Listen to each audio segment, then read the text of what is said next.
So yun, what's up mga Dapaw, no? Welcome back sa ating channel, Aklan Flyers TV. So for today's video mga Dapaw is, so yan, training day na naman natin mga Dapaw, no? Sa Mambusaw, Capiz, ayan. Nasa 40 km yung distance mga Dapaw. So sana kayanin ng mga young bird natin, tsaka yung dalawa nating old bird, si Kulatoy tsaka si Laylay. So nirelease yung ibon natin 6:45 mga Dapaw. Tsaka ngayon nga pahirapan sa signal. Wala tayong signal mga Kadapaw kasi gawa nga ng piyesta ng Senior Santo Niño ngayon sa Kalibo mga Kadapaw. So abangan na natin sila mga Kadapaw. 7:14, medyo maaga pa naman mga Kadapaw, no? So sana makompleto ngayon yung mga kinarga natin. So ayan mga Kadapaw, kung gusto niyo samahan magabang, tara.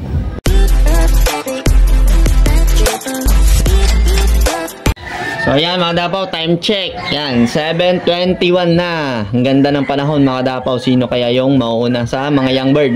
Yan, young bird tayo nag-aabang. Hindi tayo nag-aabang sa old bird. Kasi meron naman ng experience sila. Bahala sila pag hindi sila nakauwi. So importante yung young bird mga Dapaw, no? Mahal pa naman ang sing-sing. Super set. Yan, naka-double band pa yung iba. So sino kaya yung bet nyo mga Dapaw na mauuna ngayon? Yung bet ko ay si Checkered, yung pinakabata. Yan yung bet ko sa mga young bird. So comment nyo kung sino yung pinakabet nyo hanggang dulo. Yan, so apat lang din naman yan. Yung may sipo natin na PHA tom ring, yung sa kabilang ring, yung consistent na uwi na papangalawa. Tapos yung Checkered natin, tapos si 61 tsaka si 58. Yan, magkapatid yan, si 61 tsaka si 58. So, sana nga makompleto sila. Yan. So, ayos mga Kadapaw, no? Medyo mag-abang-abang na rin tayo para makita natin yung arrival nila, kung sino yung mauna. Ang ganda ng panahon. So, good luck sa atin. Good luck din sa mga Kadapaw natin dyan na mayroong training. Yan. Tsaka sa mga nanonood dyan sa ibang lugar, sa ibang bansa, no? Shout out sa inyong lahat, sa mga Pigeon Pansier, tsaka sa hindi rin. Yan. Happy Fiesta, Viva Kalibo, ayan. So, Fiesta nga ngayon ni Senior Santo Niño. Yan. Ati-atihan na dito mga Kadapaw. So, manonood tayo mamaya pagkatapos ng abangan. So, ayos na mga Kadapaw. Abang tayo.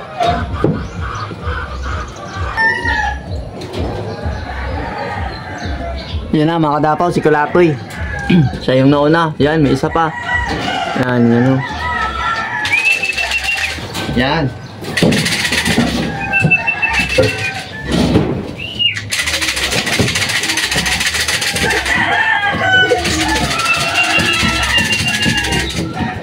Yan, sunod-sunod mga Kadapaw.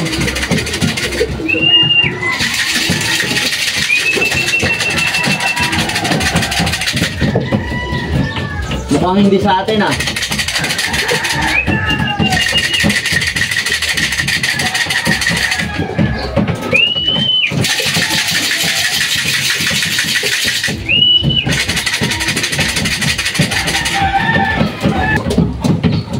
Hindi nga sa atin mga Dapaw.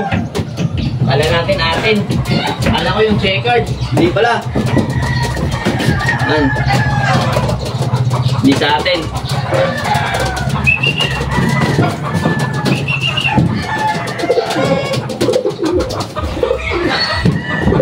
Si 58 yung pangalawa. Hindi sa atin yung dalawa na yan mga Kadapaw.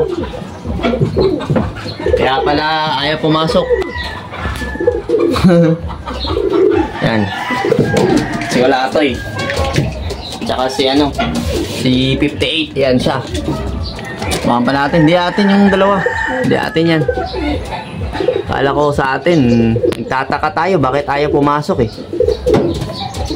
Hindi sa atin kasi iba yung ring.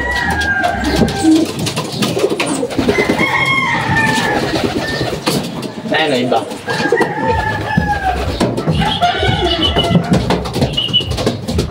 Mabay lang.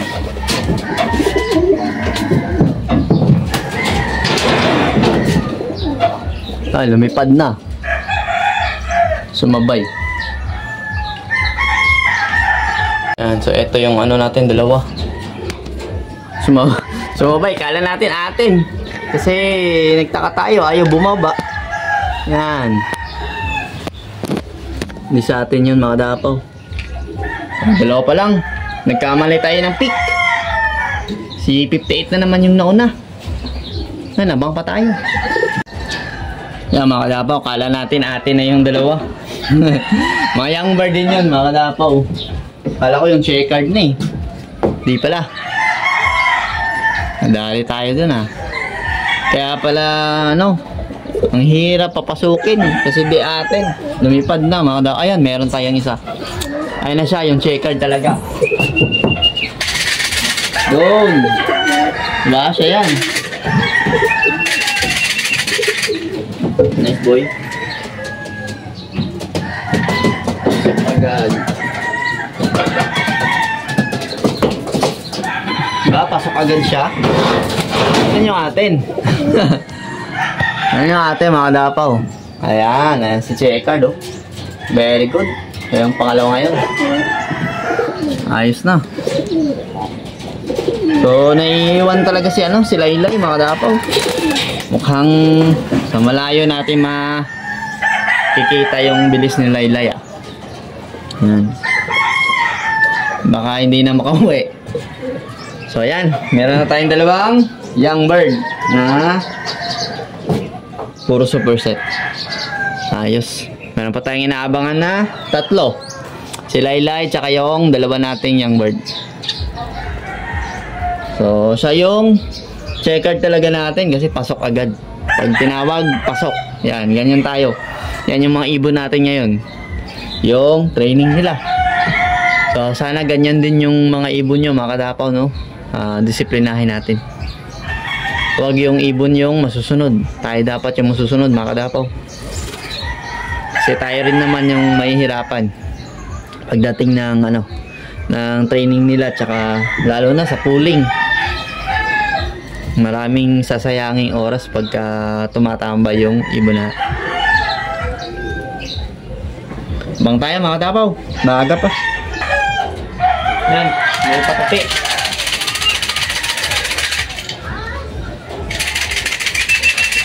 Laylay mga dapaw.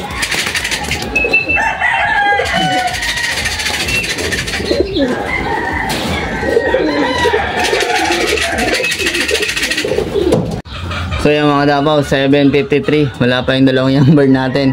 Kulelat. Ito pa lang yung napapauwi natin, no? Ito naman yung first dropper natin, si 58. Ito yung pangalawang dropper natin, yung young bird yan. Tapos si Laylay tsaka si Ulapay. Sila pa lang yung napapauwi natin. Wala pa yung dalawang young bird. So update ko na lang kay mamaya mga kadapaw, no? So mga young bird natin pag nakauwi na. So mamaya na mga kadapaw. Sana makauwi pa sila. Ayos na. Kaya mga kadapaw, ito na yung isa natin, no? Yung PHA Comring. So 61 pa yung wala. Si 61. Tapos siya mga kadapaw. Pakainin natin siya. Yan. Si ano naman ito eh. Si 58. Ano? Ayos ah. Isa na lang para complete na tayo. Very good. Ayos. Yan, yan pa yung isa natin. So 8:07 na. Nakarating. Yan siya. Yan, very good. Si ano? Si 61 to mga dapaw. Yan, pakainin natin siya. So yan mga dapaw, complete na tayo. Nice. Dumating si ano na to, si 50, si 61 pala ng 8:07. Yan siya. Tapos ito naman si ano, PHA Comring. Pag-akyat natin 8:05, dito na siya. Nakainom na rin siya ng tubig. Yan siya. Yan. So green lantern, pansalubong natin. Baka hindi sila maniwala pa. Yan. Tingnan nyo, berdeng berde yan. So goods na. So ayos mga dapaw, kompleto tayo. So next training, i-recover natin sila sa ano, sa 13 km gap. Yan, Udao, Capiz pa rin yung hagis. Medyo malayo-layo na rin yan mga dapaw. So, yun na lang mga kadapaw, no? Hanggang dito na lang yung vlog natin. Ito naman yung mga full bird natin. Ayan sila. So, goods na mga kadapaw. Ito chocolate yun. So, sasalin natin to sa pooling. So, mamimili na rin tayo sa mga young bird kung sino yung sasalin natin. So, ayos mga kadapaw. Very good. So, alam nyo na ha. God bless.